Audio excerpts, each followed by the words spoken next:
आप सभी कहाँ बैठे हैं? काल प्याल मुख ग्रास त्रास नृणास है तवे। हम और आप सभी काल के मुख में विराजमान हैं, काल रूपी सर्प के मुख में बैठे। जीवित कब तक हैं? कि जब तक ये सर्प अपना मुख बंद नहीं कर रहा है तब तक। किंतु उसका भी बड़ा सुंदर रास्ता निकाल दिया गया मनीषियों ने। श्री व्यास जी महाराज ने, सुखदेव जी महाराज ने कि श्रीमद् भागवतम शास्त्रम कलो कीरेण भासितम। यदि हमें उस कालरूपी शरफ से बचना है ना, तो हमें मात्र भगवान के चरणों में आश्रित हो जाना चाहिए। जिस समय जीवन में कोई चिंता आवे तो चिंता को छोड़ करके भगवान का चिंतन करना चाहिए।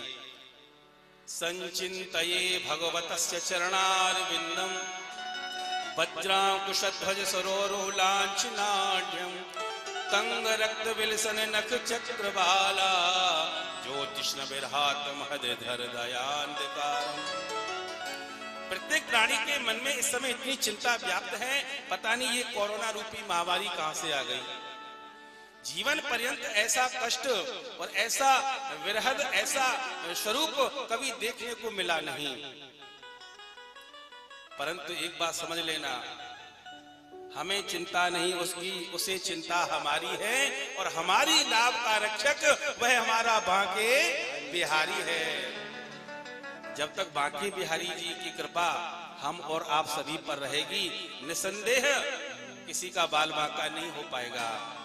और भैया मृत्यु जन्मताम वीर देहि ना सह जायते हैं, आया है सो जाएगा राजा रंग फकीर। अब जिसको आना है वह जाएगा जरूर। अब जो नहीं जाने वाला है, जिस पर कृपा ठाकुर की होगी, निसंदेह वो नहीं जाएगा। तो ऐसा सोच करके हमें अपना संपूर्ण, अपना जो मन है वो ठाकुर जी के चरणों में समर्पित कर देना चाहिए।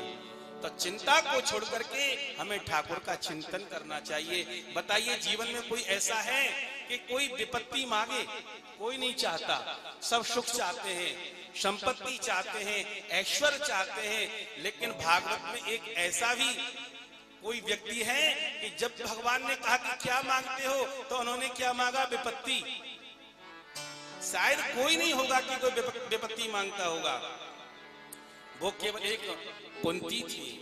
भगवान ने कहा मांग लो, तो कुंती ने कहा विविधः संतना सस्तु तत्र तत्र जगत करो भवतो दर्शनम यतस्याद पुनर्भव दर्शनम। मुझे भगवान विपत्ति चाहिए।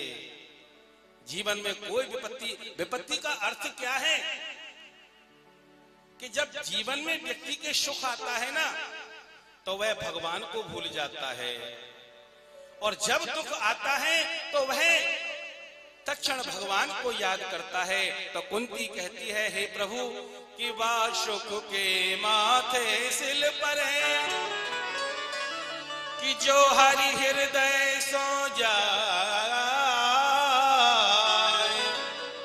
कि बलिहारी बा दुख की जो पल पल नाम लेवाए।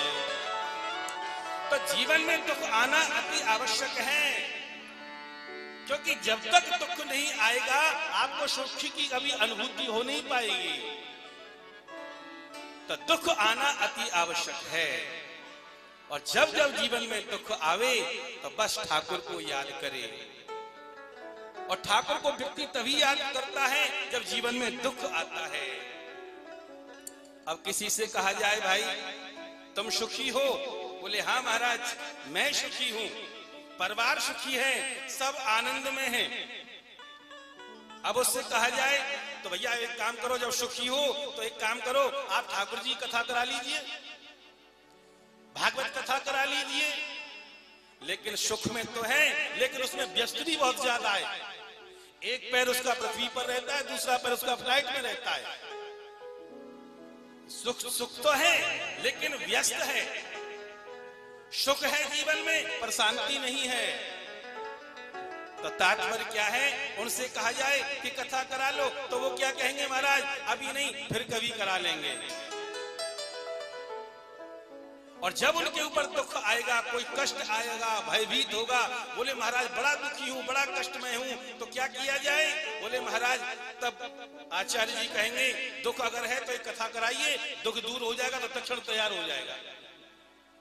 तात्पर्य क्या है कि दुख से भयभीत है तो भैया ऐसा काम क्यों करते हो? हैं कि दुख में सुमरन सब करें, कि सुख में करे न कोई, और जो सुख में सुमरन करे तो दुख काहे कोई।